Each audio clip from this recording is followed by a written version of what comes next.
జై Hind friends. Hyderabad MP గౌరవ అసదుద్దీన్ అవైసీ గారు ఏదైతే ఫ్లాష్ బ్యాక్ ఉందో ఆ ఫ్లాష్ బ్యాక్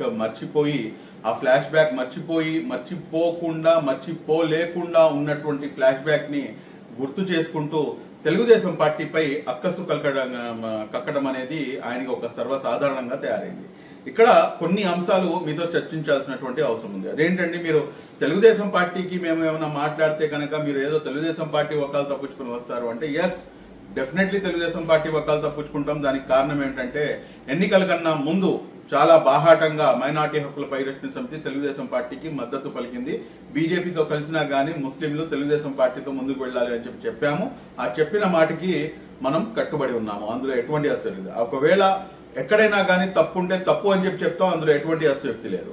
కానీ ఇక్కడ అసదుద్దీన్ అవైసీ గారు పదే తెలుగుదేశం పార్టీ సుప్రీమో నారా చంద్రబాబు నాయుడు గారిని ఎన్నికల కన్నా ముందు మరియు ఎన్నికల కన్నా తర్వాత ఏదైతే ఫ్లాష్ బ్యాక్ ఉందో ఆ ఫ్లాష్ బ్యాక్ అయితే నేను చెప్పదలుచుకోవట్లేదు. కానీ ఇదే విధంగా కనుక కొనసాగితే కనుక ఖచ్చితంగా ఆ ఫ్లాష్ బ్యాక్ అనేది ప్రజల ముందుకు పటాపంచలు చేయాల్సినటువంటి అవసరం ఎంతైనా ఉంటుంది. ఎందుకంటే వాస్తవానికి చూసుకుంటే ఏంటంటే, పోలీసులకి చూస్తే దొంగలకి ఎప్పుడు కూడాను భయంగా ఉంటుంది, భయపడుతూనే ఉంటారు. నేను దీనికన్నా మించి ఇంకెక్కువ ఏది కూడాను మాట్లాడదలుచుకోలేదు. కానీ అసదుద్దీన్ అవైసీ గారు ప్రజాస్వామ్యం గురించి మాట్లాడుతున్నారు. ప్రజాస్వామ్యం గురించి మాట్లాడుతూ ఇక్కడ ప్రజాస్వామ్యం ఎక్కడ ఉంది, ప్రజాస్వామ్యాన్ని తుంగల తొక్కుతున్నారు కదా అని చెప్పేసి అంటున్నారు.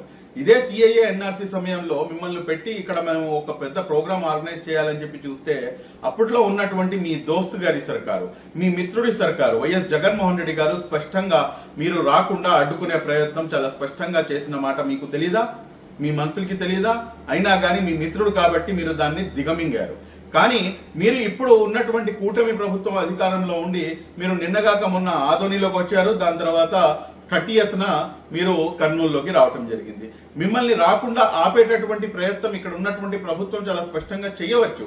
కానీ ఏదైతే ముస్లిం మైనార్టీ యొక్క మనోభావాలు ఉన్నాయో, నాన్ ముస్లింస్ అనేది దీంట్లోకి తీసుకోవడం అనేది కరెక్ట్ కాదు అని చెప్పేసి గౌరవ supremo Telugu Desam party supremo Nara Chandrababu Naidu గారు కూడాను అదే ఆలోచిస్తున్నారు. కాబట్టి మిమ్మల్ని ఎక్కడ కూడాను రాష్ట్రంలో ఎక్కడ ఎటువంటి కార్యక్రమం నిర్వహించినా గానీ దేనికి కూడాను అడ్డంకులు చెప్పకుండా ప్రతి దానికి కూడాను పర్మిషన్స్ అనేది రాజ్యాంగబద్ధంగా ప్రజాస్వామ్యబద్ధంగా ఇస్తూ వస్తున్నారు. ఈ విషయాన్ని ప్రతి ఒక్కరు కూడాను గమనించాలి.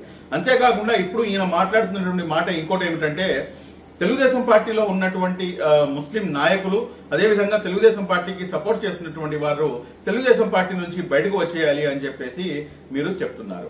మరి ఇప్పుడు మీరు ఇదే మాట కనుక మీరు సిఐఏ ఎన్ఆర్సీ సమయంలో 33 మంది ఎంపీలు అటు రాజ్యసభ మరియు ఇటు లోక్సభ రెండిట్లో కూడాను సిఐఏ బిల్లు పాస్ అవడానికి సిఏబి కాస్త సిఏఏగా అమెండ్మెంట్ యాక్ట్ గా తయారవడానికి ఏదైతే ప్రోత్సహించినటువంటి పార్టీ, అందరికన్నా ముందు వరుసలో ఉన్నటువంటి పార్టీ వైఎస్ఆర్ కాంగ్రెస్ పార్టీ అన్న సంగతి మీకు తెలీదా?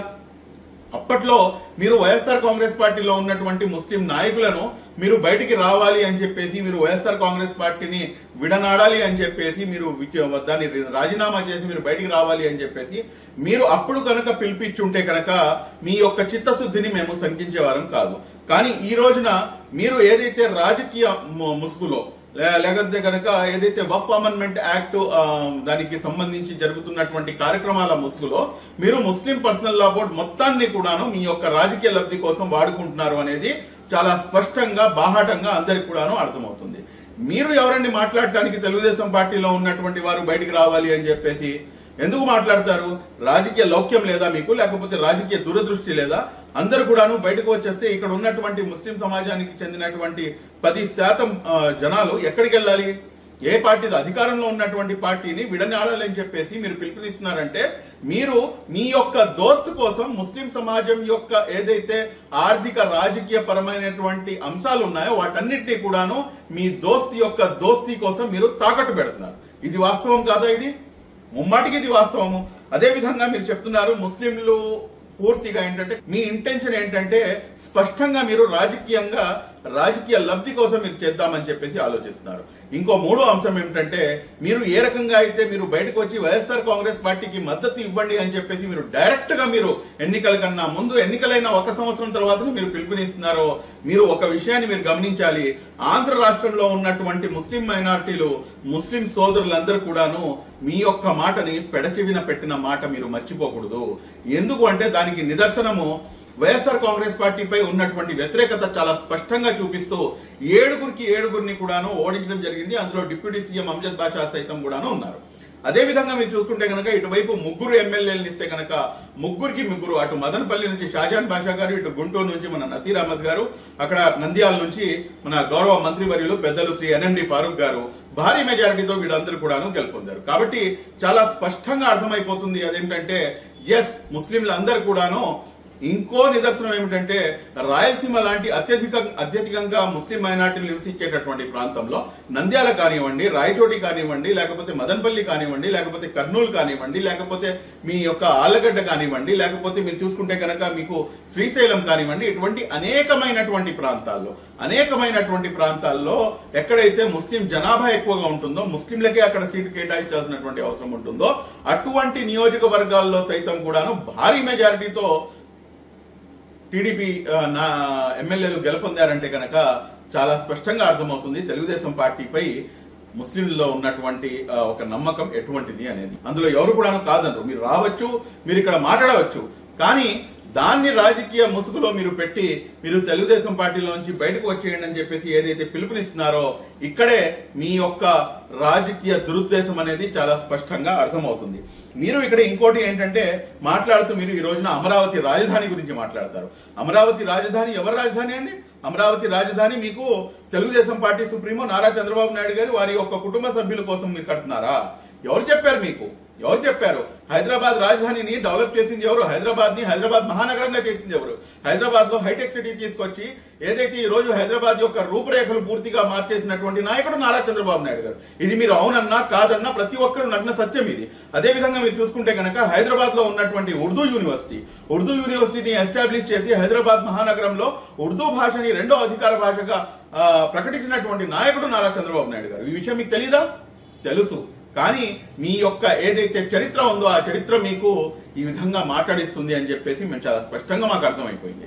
మీరు ఈ రోజు అమరావతి రాజధాని గురించి అమరావతి రాజధాని కేవలం ఒక వర్గం యొక్క రాజధాని కాదు. అమరావతి రాజధాని ఆంధ్ర రాష్ట్రంలో ఉన్నటువంటి అన్ని వర్గాల ప్రజలు, ఎస్సీల రాజధాని, ఎస్టీల రాజధాని, ఓసీల రాజధాని, అదేవిధంగా ముస్లిం మైనార్టీల రాజధాని సైతం కూడాను.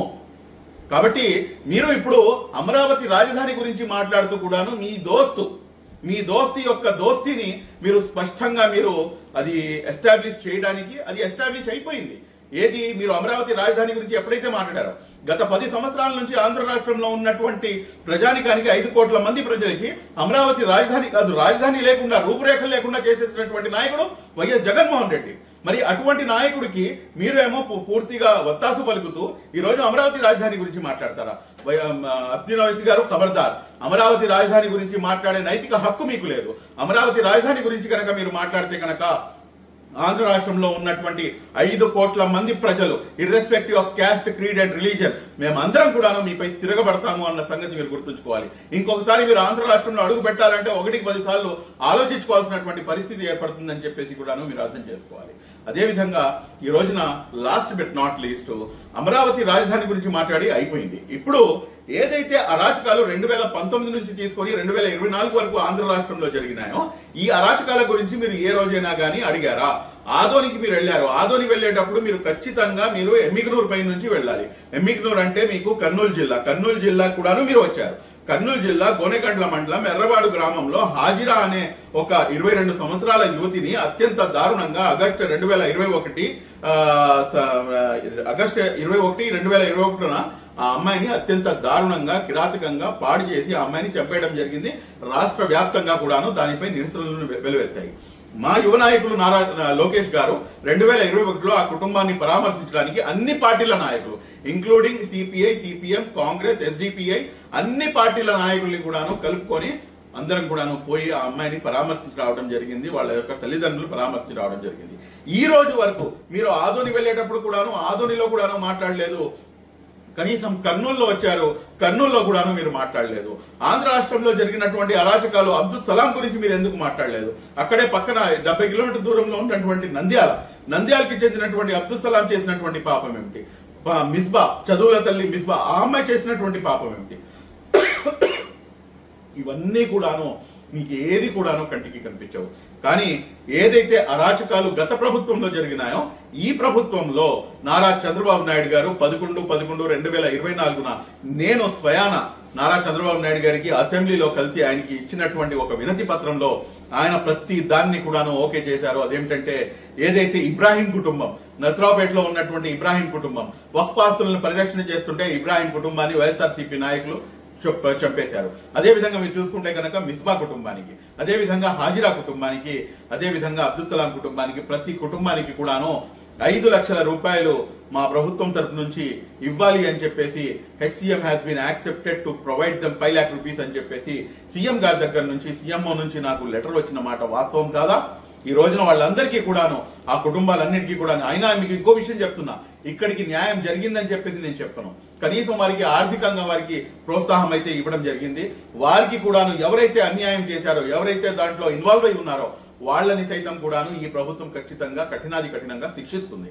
ఈ రోజున మీరు మాట్లాడే మాటలు ఏమిటంటే ఏ రకంగా కూడాను మీరు ముస్లిం మైనార్టీల యొక్క సమస్యలపై, ఆంధ్ర రాష్ట్రంలో ఉన్నటువంటి ముస్లిం మైనార్టీల సమస్యపై ఏ రోజున కూడా నోరు మెదపది. మీరు ఈ రోజున కేంద్రం తీసుకొచ్చినటువంటి నల్ల చట్టమైనటువంటి వక్ఫ్ అమెండ్మెంట్ యాక్ట్ ని అడ్డం పెట్టుకుని ఈ రోజు కూటమి ప్రభుత్వంపై మీరు పైనుంచి కింద మొత్తం కడిగి పడేయాలని చెప్పేసి అనుకుంటే కనుక ఇది మీ పొరపాటు.